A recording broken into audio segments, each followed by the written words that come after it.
শাড়ি, সুবোধ সরকার। বিয়েতে ৫১টা শাড়ি পেয়েছিল মেয়েটা। অষ্টমঙ্গলায় ফিরে এসে আরও ৬টা। এত শাড়ি একসঙ্গে সে জীবনে দেখেনি। আলমারির প্রথম থাকে সে রাখলো সব নীল শাড়িদের। হালকা নীল একটাকে জড়িয়ে ধরে বলল, তুই আমার আকাশ। দ্বিতীয় থাকে রাখলো সব গোলাপিদের।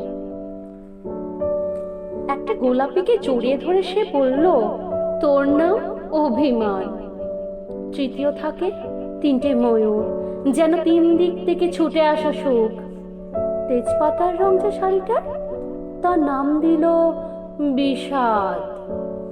সারা বছর সে শুধু শাড়ির উপহার পেল। এত শাড়ি সে কি করে এক জীবনে পড়বে? কিন্তু বছর যেতে না যেতে ঘটে গেল সেই ঘটনাটা। সন্ধ্যের মুখে মেয়েটি বেরিয়েছিল স্বামীর সঙ্গে চাইনিজ খেতে। কাপড়ে মুখ বাঁধা 3টি ছেলে এসে দাঁড়ালো। স্বামীর তল পেটে ঢুকে গেল 12 ইঞ্চি। ওপর থেকে নিচ থেকে নেমে ডান দিকে পড়ে রইল খাবার। চিলি ফিশ থেকে তখনও ধোয়া উঠছে।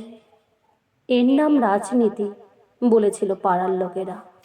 বিয়েতে ৫১টা শাড়ি পেয়েছিল মেয়েটা। অষ্টমঙ্গলায় ফিরে এসে আরও ৬টা। একদিন দুপুরে শাশুড়ি ঘুমিয়ে সমস্ত শাড়ি বের করে 6তলার বারান্দা থেকে উড়িয়ে দিল নিচের পৃথিবীতে। শাশুড়ি পরিয়ে দিয়েছেন তাকে সাদা থান।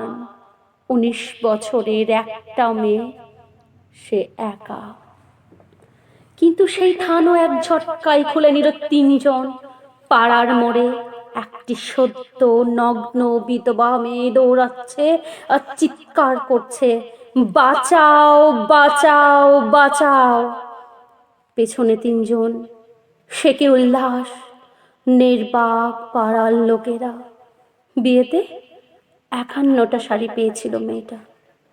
অষ্টমঙ্গলে ফিরে এসে আরও ৬টা।